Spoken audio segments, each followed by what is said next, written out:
Selamat pagi anak-anak SMPK 1 Harapan, terutama anak kelas 9A, 9B, 9C. Semoga keadaan kalian selalu sehat-sehat. Nah, untuk hari ini Bapak akan membahas materi tentang sistem reproduksi pada tumbuhan dan hewan. Dan materinya akan Bapak bagi yang untuk hari ini Bapak akan membahas tentang reproduksi pada tumbuhan. Adapun tujuan pembelajaran ini di mana siswa dapat membedakan reproduksi secara seksual atau disebut dengan generatif dan secara seksual atau disebut dengan vegetatif. Yang berikutnya, siswa mampu mendeskripsikan tahapan reproduksi seksual pada tumbuhan, yaitu pada proses penyerbukan, pembuahan, penyebaran biji, dan perkecambahan. Untuk lebih jelasnya tentang materi sistem reproduksi pada tumbuhan, mari kita simak penjelasan berikut ini. Reproduksi tumbuhan adalah suatu proses di mana tumbuhan memperoleh organisme baru sesuai dengan induknya. Reproduksi tumbuhan dibedakan menjadi dua, yaitu reproduksi secara aseksual atau vegetatif dan reproduksi secara seksual atau generatif. Reproduksi vegetatif. Reproduksi secara vegetatif diartikan sebagai pembentukan individu baru tanpa adanya peleburan antara gamet jantan dan betina. Reproduksi secara vegetatif dibagi menjadi dua, yaitu reproduksi vegetatif alami dan reproduksi vegetatif buatan. Reproduksi secara vegetatif alami. Yang pertama, spora. Reproduksi dengan spora biasanya terjadi pada lumut dan tumbuhan paku. Spora tumbuhan lumut dibentuk oleh generasi sporofitnya, yaitu di dalam sporangium atau kotak spora. Spora tumbuhan paku dihasilkan oleh daun fertile pada permukaan bawah daun, fertile pada permukaan bawah daun atau di tepi-tepi daun. Yang kedua, tunas. Tunas biasanya muncul pada tumbuhan yang telah dewasa atau tua. Tunas ini dapat muncul dari akar, batang, atau daun. Pembentukan tunas batang misalnya terjadi pada tumbuhan bambu, tebu, dan pisang. Tunas akar misalnya pada tumbuhan cemara, sukun, kesemek. Tunas daun pada tumbuhan cocor bebek. Tunas-tunas yang muncul selain pada batang dinamakan tunas adventif atau tunas liar. Yang ketiga, umbi lapis. Umbi lapis adalah batang yang tumbuh di bawah tanah. Bentuk umbi lapis menggelembung, berair, dan memiliki sisik-sisik daun yang berfungsi sebagai cadangan makanan. Umbi lapis memiliki tunas samping yang tumbuh di antara daun. Tunas samping akan tumbuh menjadi individu baru dan memisahkan diri dari induknya. Tumbuhan yang membentuk umbi lapis antara lain bawang merah. Yang keempat, rizoma. Rizoma adalah batang yang tebal dan tumbuh mendatar di dalam tanah. Pernahkah kamu melihat tumbuhan jahe? Jahe berkembang biak dengan akar tinggal atau yang disebut rizoma. Rizoma berfungsi sebagai cadangan makanan bagi tumbuhan. Rizoma dapat mempunyai ciri-ciri sebagai berikut. Bentuknya berbulu-bulu seperti batang dan terdapat kuncup di bagian ujungnya. Bersisik, di setiap sisik ketiak terdapat tunas. Yang kelima, stolon. Stolon sering kita lihat pada tumbuhan rumput-rumputan liar. Stolon merupakan batang yang menjalar di permukaan atau di bawah tanah. Panjang stolon ini bisa bermeter-meter. Di sepanjang stolon tumbuh tunas-tunas liar yang kelak akan tumbuh menjadi individu baru. Stolon yang menjulur di atas tanah misalkan pegagan dan stroberi, sedangkan yang menjalar di bawah tanah misalnya rumput teki. Reproduksi vegetatif secara buatan. Reproduksi secara buatan merupakan cara reproduksi dengan campur tangan manusia. Reproduksi cara ini bertujuan agar tumbuhan segera menghasilkan buah yang berkualitas dan dalam jumlah yang lebih banyak serta tahan terhadap serangan penyakit. Reproduksi vegetatif secara buatan yang pertama adalah mencangkok. Cangkok adalah cara perkembangbiakan dengan membuang sebagian kulit dan kambium secara melingkar pada cabang batang, lalu ditutup dengan tanah yang kemudian dibungkus dengan pembalut berupa sabut atau plastik.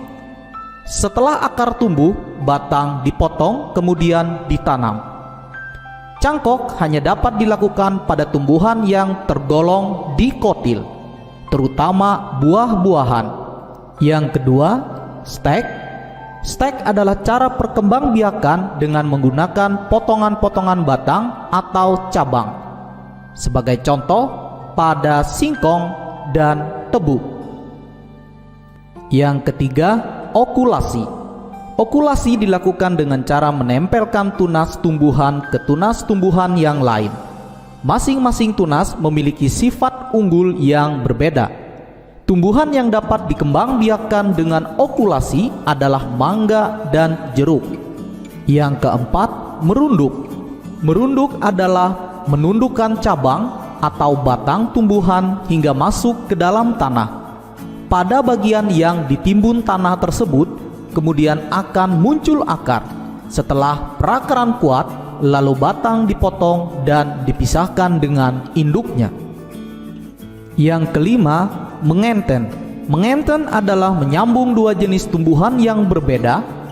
Mula-mula biji tumbuhan disemai, setelah tumbuh sebesar yang diinginkan, lalu dipotong dan disambung dengan potongan cabang atau ranting sejenis tumbuhan lain yang kualitas lebih baik dan diameter batangnya kurang lebih sama, lalu dibalut dan diikat dengan kuat.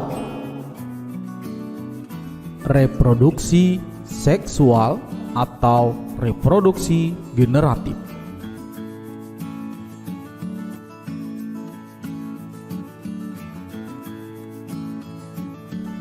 Reproduksi generatif adalah terjadinya individu baru yang didahului dengan peleburan dua sel gamet. Peristiwa ini disebut pembuahan. Pembuahan atau fertilisasi pada tumbuhan berbiji akan terjadi kalau didahului adanya proses penyerbukan atau persarian. Bisa disebut juga polenasi.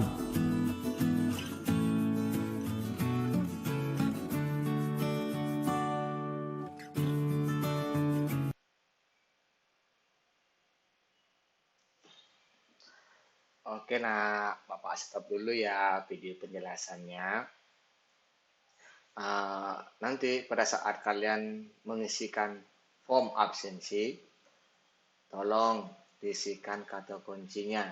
Di mana kata kunci yang akan kita masukkan nanti, yaitu semangat belajar IPA. Ulangi lagi sekali ya. Semangat belajar IPA. Nah, setelah kalian mengetahui kata kuncinya, nanti pada saat kalian mengisikan absensi pada Google Form, silakan masukkan kata kunci tersebut supaya kalian bisa melakukan absensi. Nah, untuk berikutnya silakan kalian simak materi berikutnya. Penyerbukan. Penyerbukan adalah sampainya serbuk sari pada tempat tujuan. Pada tumbuhan Gymnospermae, tujuan serbuk sari adalah tetes penyerbukan. Sedangkan pada tumbuhan Angiospermae, tujuan serbuk sari adalah kepala putik.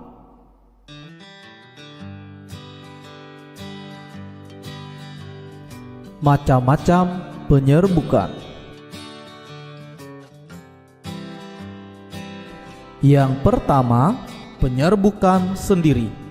Penyerbukan sendiri adalah proses penyerbukan apabila serbuk sari dan putik berasal dari satu bunga itu sendiri. Yang kedua, penyerbukan tetangga. Penyerbukan tetangga adalah proses penyerbukan apabila serbuk sari jatuh pada kepala putik bunga lain, tapi masih dalam satu tanaman. Yang ketiga, penyerbukan silang. Penyerbukan silang adalah proses penyerbukan apabila serbuk sari jatuh pada kepala putik dari bunga tanaman lain, tapi masih dalam satu jenis tanaman. Yang keempat, penyerbukan bastar. Penyerbukan bastar adalah proses penyerbukan apabila serbuk sari jatuh pada kepala putik bunga lain yang sejenis tapi varietasnya berbeda.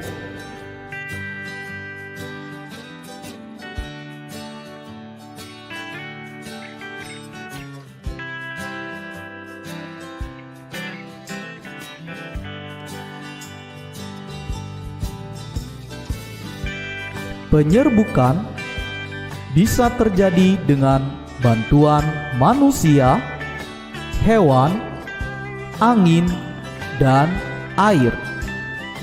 Penyerbukan dengan bantuan manusia disebut dengan antropogami. Penyerbukan dengan bantuan hewan disebut dengan zoidiogami. Penyerbukan dengan bantuan angin disebut dengan anemogami. Penyerbukan dengan bantuan air disebut dengan hidrogami.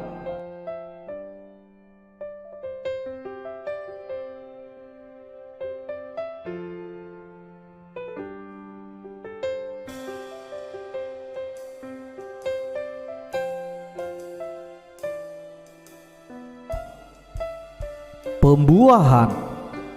Penyerbukan akan menghasilkan individu baru apabila diikuti oleh pembuahan, yaitu peleburan antara sel kelamin jantan dengan sel kelamin betina. Pada tumbuhan berbiji dikenal ada dua macam pembuahan, yaitu pembuahan tunggal pada Gymnospermae dan pembuahan ganda pada Angiospermae. Pembuahan tunggal. Pembuahan tunggal terjadi pada tumbuhan Gymnospermae atau tumbuhan berbiji terbuka. Pembuahan ganda. Pembuahan ganda terjadi pada tumbuhan Angiospermae atau tumbuhan berbiji tertutup.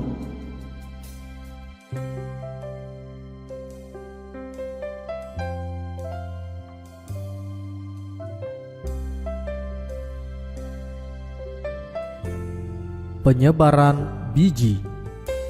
Penyebaran biji adalah pergerakan biji atau benih tumbuhan dari tumbuhan induknya. Pergerakan tumbuhan yang sangat terbatas membutuhkan vektor penyebaran untuk memindahkan bijinya secara biotik maupun abiotik. Biji dapat disebar secara individual maupun dalam jumlah banyak sekaligus, dan dapat bervariasi antara ruang dan waktu.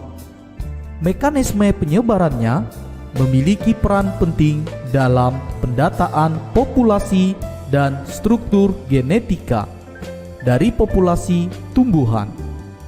Juga interaksinya dengan spesies lain, gravitasi, angin, lontaran atau balistik, air, dan oleh hewan adalah 5 cara utama penyebaran biji.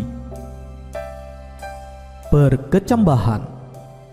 Perkecambahan merupakan salah satu proses pertumbuhan dan perkembangan embrio atau lembaga tumbuhan.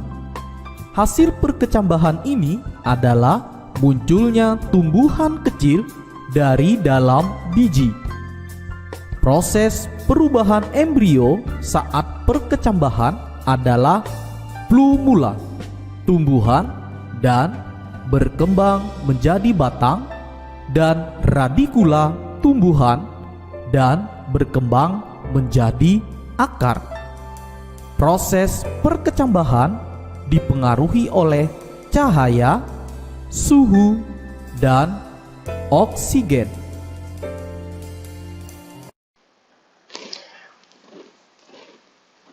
Nah, bagaimana dengan penjelasan tadi tentang sistem reproduksi pada tumbuhan? Mudah dimengerti, bukan? Kalau anak-anak belum paham tentang materi tersebut, anak-anak bisa melakukan diskusi atau bertanya di kelas virtual psikologi. Bagi anak-anak yang bertanya dan menjawab pertanyaan teman kalian yang bertanya, Bapak akan berikan poin tambahan di nilai pengetahuan. Nah, untuk hari ini Pak cukupi dulu materinya. Sampai jumpa minggu depan tentang materi yang sama, yaitu tentang sistem reproduksi pada tumbuhan dan hewan. Nah, akhir kata Bapak ucapkan terima kasih kalian sudah menyimak video pelajaran tersebut. Ucapkan selamat siang.